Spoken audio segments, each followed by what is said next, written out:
Bubuhos na ang mga pasaherong uuwi sa iba't ibang probinsya sa Parañaque Integrated Terminal Exchange o PITX ngayong Miyerkules Santo.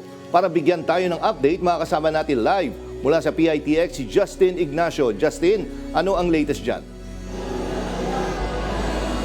Jack, hindi bababa sa 200,000 pasahero ang inaasahan ng PITX Management ngayong Miyerkules Santo. Sa ganap na alas 5 ng hapon, pumalo na sa mahigit 144,000 ang bilang ng mga pasahero rito.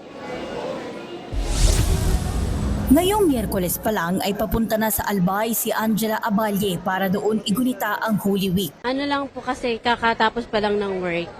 Doon na kasi po ako mag-stay. Hindi naman din anya pahirapan ang pagbili ng tiket ngayon. Kung ang karamihan sa mga uuwi ngayon ay para magbakasyon at magbonding kasama ang kanilang pamilya.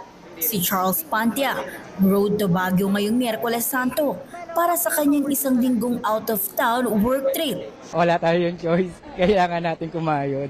Para gunitain ang Holy Week, magdadasal na lang daw siya. Karamihan sa mga biyahero, ngayong araw ng Miyerkules nagsisiuwian dahil ngayon pa lang kasi ang kanilang huling araw sa trabaho. Well, taon-taon, no? Yung Holy Wednesday, ito talaga yung pinakamaraming pasahero natin every Holy Week season. So inaasahan natin na dadagsain naman tayo ng mga pasahero ngayon.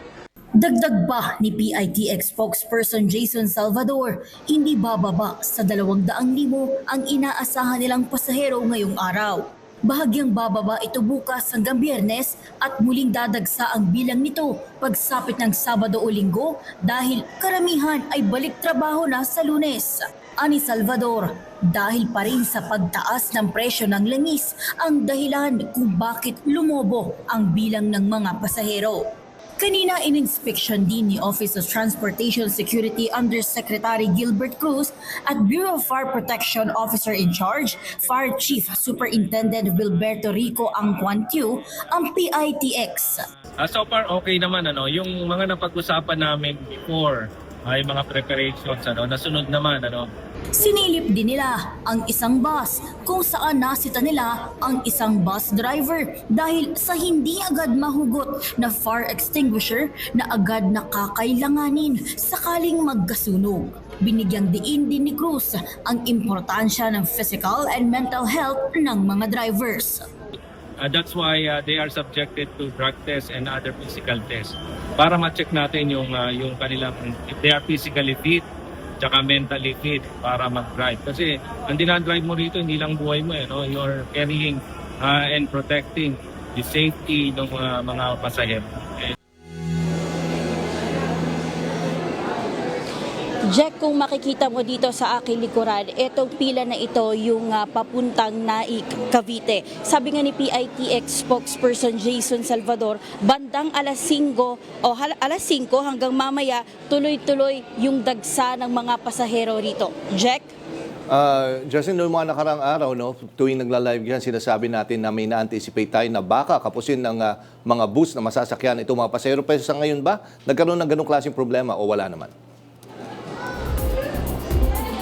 Jack, yan din mismo yung tinanong natin kay PITX spokesperson Jason Salvador kung sapat ba yung mga bus na babiyahe. At sabi niya kanina, sapat pa naman yung mga bus na babiyahe ngayon sa kaligitnaan ng peak ng mga uuwi dahil ngayong araw nga ng Miyerkules ay last working day ng karamihan sa mga biyahero. Kaya ngayon ang yung peak kung saan ngayon pa lang sila uuwi. Pero sabi ni Salvador ay sapat pa yung mga bus na narito. Jack? Justin, isa pang tanong, kung sakali ba may mga palabas pa lang ng trabaho ngayon, pwede pa ba sila humabol dyan? Hanggang ano oras ba? Or 24 hours ba bukas ang terminal? Yes, Jack, pwede pa namang humabol ang mga chance passenger pero may posibilidad na maghintay sila ng matagal. Kaya kung maaari, ayon nga kay Salvador, mas hinihikayat nila yung mga pasahero na mas mag-book ng maaga. Katulad nga kanina, may nakapanayam din tayo kanina, Jack, ay pupunta siya ng Baguio. At chance passenger lamang siya. Alas 11 o'clock siya ng umaga nagtungo dito.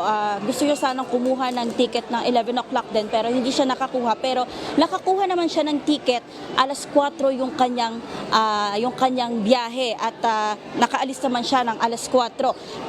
Pero Jack, kung hahabol, pwede pa Jack, dahil as of 4 p.m. Nasa 87.67% pa lang yung estado naman ng fully booked status na patungong Bicol para sa araw na ito.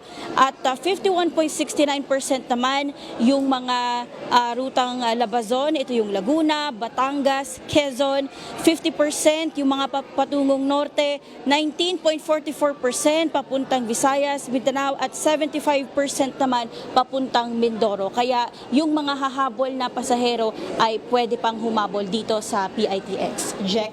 Okay, maraming salamat, Justin Ignacio.